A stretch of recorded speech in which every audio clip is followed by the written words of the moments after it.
आज हम आपको मोती की अंगूठी की जानकारी देंगे। मोती अति प्राचीन समय से नवरत्नों में से एक महत्वपूर्ण रत्न होता है, माना गया है। मोती की जितनी व्याख्या की जाए उतनी ही कम है। मोती चंद्रमा या चंद्र ग्रह का रत्न है, नग है। जिस प्रकार चंद्रमा शांत होता है, शीतल होता है, औषधि युक्त होता है, उसी प्रकार से मोती भी शांत और शीतल प्रकृति का होता है।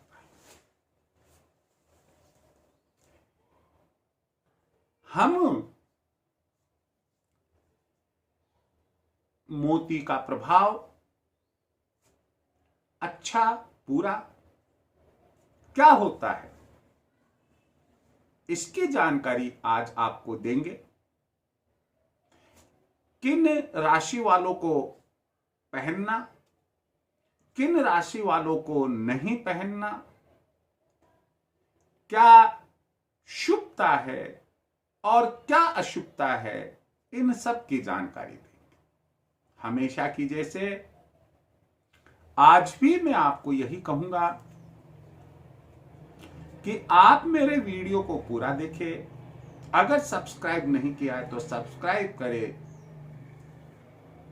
बेल आइकन दबाएं और शेयर करें। चलो हम मुद्दे की बात पर आते हैं।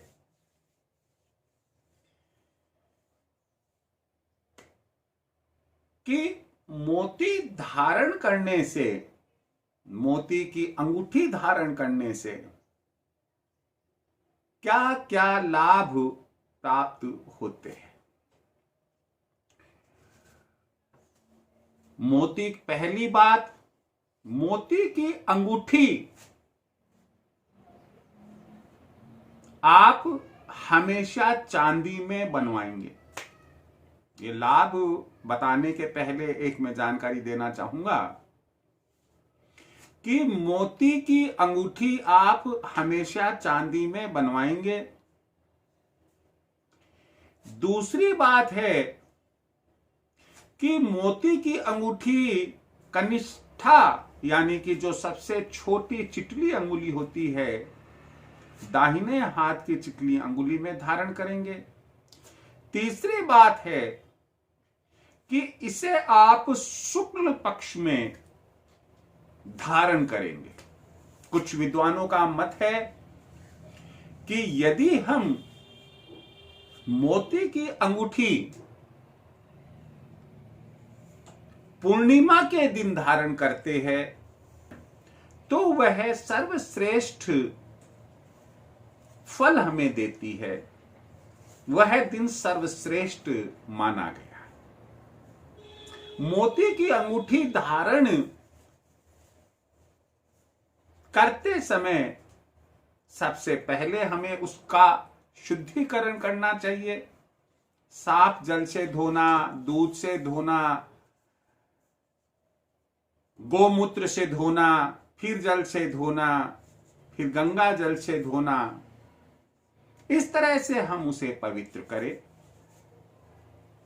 मोती की अंगूठी को संध्या समय पश्चात रात्रि समय धारण करना चाहिए। धारण करने का एक मंत्र है, ओम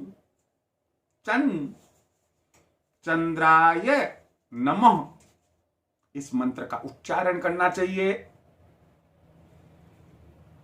ईशान कोण की तरफ अपना मुख रखना चाहिए और भगवान शिव को ध्यान में रखकर यह अंगूठी धारण करनी चाहिए। इस तरह से मोती की अंगूठी के बारे में मैंने आपको मोटी मोटी जानकारी दे दी। जहां तक हो सके मोती गोल होना चाहिए, रत्न श्रेष्ठ होना चाहिए।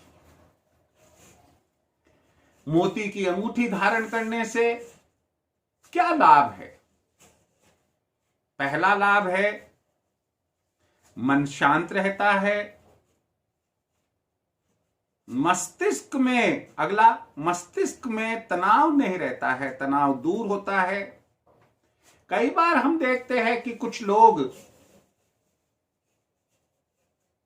अनजाने भय से डरते हैं, उनका डर दूर होता है। आर्थिक परेशानियां भी दूर होती है और स्त्रियों को जो गर्भाशय से संबंधित रोग होते हैं वह भी दूर होती है। आप यहां ये एक बात और ध्यान रखिए, क्या है, बहुत महत्वपूर्ण है। बहुत कम विद्वान व्यक्ति आप लोगों को ये बताएंगे कि मोती एक ऐसा रत्न है जो अपना असर धीरे धीरे धीरे दिखाता है।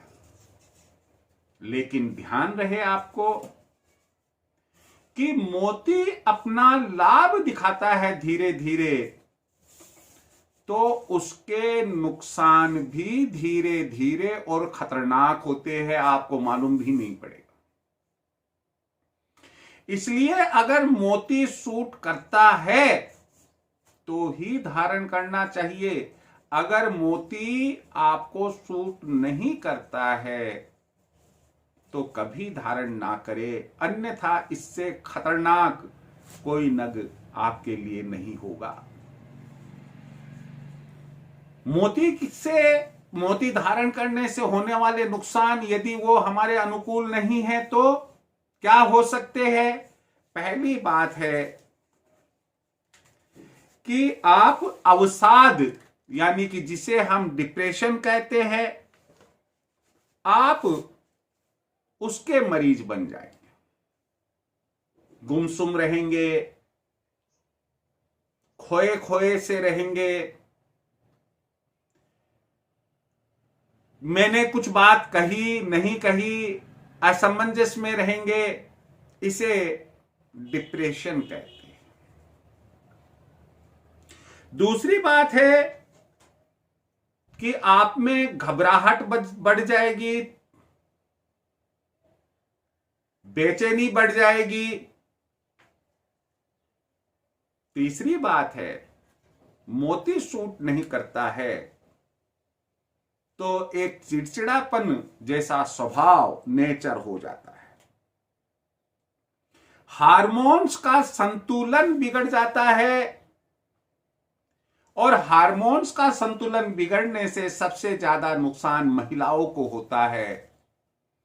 उन्हें जो महिलाओं की बीमारी है वह घेर लेती है। ब्लड प्रेशर फ्लक्चुएट होने लग जाता है। ये इसके नुकसान मोती धारण। अब सवाल है कि मोती धारण करना किसको चाहिए? कौन जातक मोती धारण कर सकता है? आपने कुंडली बनवा रखी होगी, बनी हुई होगी, नहीं हो तो बनवा लीजिए यदि आपको जन्म तिथि और समय ध्यान में हो। क्यों? कि मोती धारण करने के लिए कुंडली में आपके जन्म का लगन देखा जाता है कि किस लग्न में आपका जन्म हुआ है। क्यों? क्योंकि यदि आपका जन्म मेष लग्न में हुआ है, आपका जन्म कर्क लग्न में हुआ है, आपका जन्म वृश्चिक लग्न में हुआ है और आपका जन्म मीन लग्न में हुआ है। आप कहेंगे सब ये कैसे पहचानेंगे? तो कुंडली का जो पहला घर बीचों बीच में है, ऊपर ही ऊपर वाली लाइन में 3 घर जैसे मिलेंगे, उनका सेंटर, लेफ्ट से देखो तो भी दूसरा, राइट से देखो तो भी दूसरा, जो बीच का होता है वो लग्न यानी कि प्रथम भाव कहलाता है। उसमें यदि जो नंबर्स लिखे हुए हैं उनमें यदि नंबर 1, 4, 8, 12, 1 का मतलब मेष, 4 का मतलब कर्क, 8 का मतलब वृश्चिक और 12 का मतलब मीन लग्न होता है, इनके लिए मोती उत्तम माना गया है। मोती धारण करना जिन जातकों का जन्म यदि इन लग्नों में से किसी लग्न में हुआ है, उनको अवश्य मोती धारण करना चाहिए। यहां एक बात को ध्यान रखें, कर्क राशि का स्वामी चंद्रमा होता है और मोती चंद्रमा का नग है, इसलिए कर्क राशि और कर्क लग्न वालों के लिए तो ये अति उत्तम रहता है, यह आप ध्यान रखिएगा। अब यहां अगली बात आती है, वो ये आती है कि सिंह लग्न, तुला लग्न और धनु लग्न, सिंह यानी कि पांचवा नंबर, तुला यानी कि 7 नंबर और धनु यानी कि 9 नंबर, अगर इनका लग्न है तो आप किसी अच्छे पंडित जी से पूछकर ही मोती धारण करना श्रेष्ठ रहता है। कहने का मतलब विशेष स्थिति में ही इन राशि वालों को मोती धारण, इन लग्न वालों को मोती धारण करवाया जाता है। कौन कौन से लग्न हैं? सिंह लग्न में पैदा होने वाले, तुला लग्न में पैदा होने वाले और धनु लग्न में पैदा होने वाले जो जातक है वो विशेष दशाओं में ही मोती धारण करें। देखिए, पहला हो गया उत्तम, दूसरा हो गया विशेष दशाओं में। तो अब शेष जो लग्न बचे हैं 12 लग्नों में से, उन लग्न वालों को मोती कदापि धारण नहीं करने चाहिए। अब इसमें शेष बचे कौन से? एक बचा है जैसे वृष लग्न, अगला है मिथुन, फिर कन्या, मकर और कुंभ। कौन कौन से? वृष, मिथुन, कन्या, मकर और कुंभ। इन लग्न में जन्म लेने वाले जातकों को मोती कदापि धारण नहीं, मोती की अंगूठी कदापि धारण नहीं करनी चाहिए, क्योंकि यह अति खतरनाक उनके लिए हो सकती है। इसके अलावा अगर कोई जातक अत्यधिक भावुक है, बहुत क्रोधी है, उसे भी मोती धारण नहीं करना चाहिए।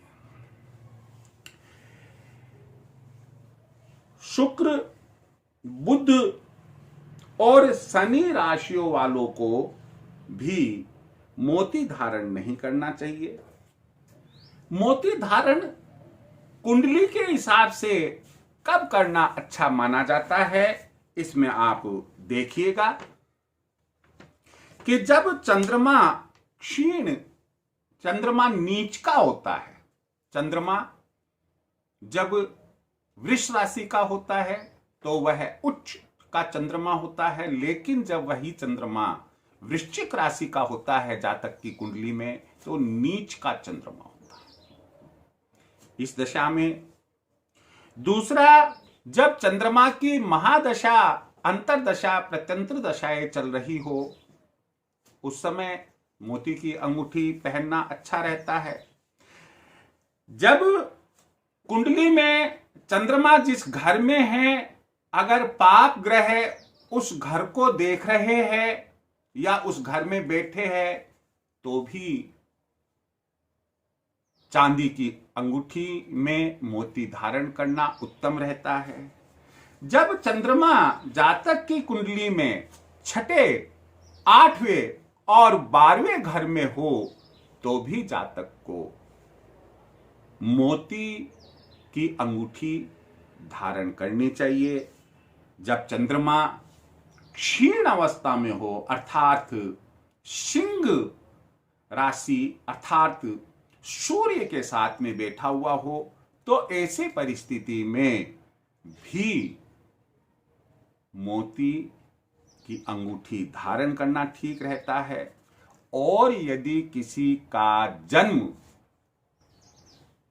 कृष्ण पक्ष में होता है और कुंडली में चंद्रमा क्षीण स्थिति में हो, उस स्थिति में भी मोती धारण करना श्रेष्ठ रहता है। तो ये वो स्थितियां बताई जो कुंडली को देखकर आपको जानकारी प्राप्त होती है कि मुझे मोती धारण करना चाहिए या कि नहीं धारण करना चाहिए। मोती के साथ हम कौन कौन सा नग पहन सकते हैं, यह एक बहुत महत्वपूर्ण बात है। मोती के साथ आप पीला पुखराज धारण कर सकते हैं और मूंगा भी धारण कर सकते। देखिए, मैं पुनः बताता हूं, मोती के साथ आप पीला पुखराज धारण कर सकते हैं, मूंगा धारण कर सकते हैं, लेकिन अन्य कोई रत्न जैसे मोती के साथ, मोती की अंगूठी के साथ हीरे की अंगूठी धारण ना करें, मोती के साथ पन्ने की अंगूठी धारण ना करें, मोती के साथ नीलम की अंगूठी धारण ना करें, मोती के साथ गोमेद की अंगूठी भी धारण ना करें। एक विशेष जानकारी आपको वो ये है कि जब कुंडली में, ये देखिए इसमें सबसे महत्वपूर्ण बात है ये कि जब कुंडली में चंद्रमा राहु या केतु के साथ हो, तो राहु और केतु के बुरे प्रभावों से बचने के लिए, मैं पुनः बोल रहा हूं, जब चंद्रमा राहु या केतु के साथ कुंडली में एक ही घर में बैठे हुए हो, तो उस परिस्थिति में राहु और केतु के बुरे प्रभाव से बचने के लिए भी मोती की अंगूठी चांदी में बनवाकर शुभ मुहूर्त में शुभ समय पर अवश्य धारण करनी चाहिए। इससे राहु और केतु के दुष्प्रभाव में कमी आती है। आज हमने आपको मोती की अंगूठी के बारे में जानकारी दी। आपके यदि कोई कमेंट्स हो, आप जरूर लिखिए। किसी भी प्रकार की कोई आपकी क्वेरी है, आप कमेंट बॉक्स में डालें। मेरा मोबाइल नंबर 9461834722 ये है। आप इस फोन पर फोन करके भी विचार कर सकते हैं, राय दे और ले सकते हैं। जय श्री कृष्ण।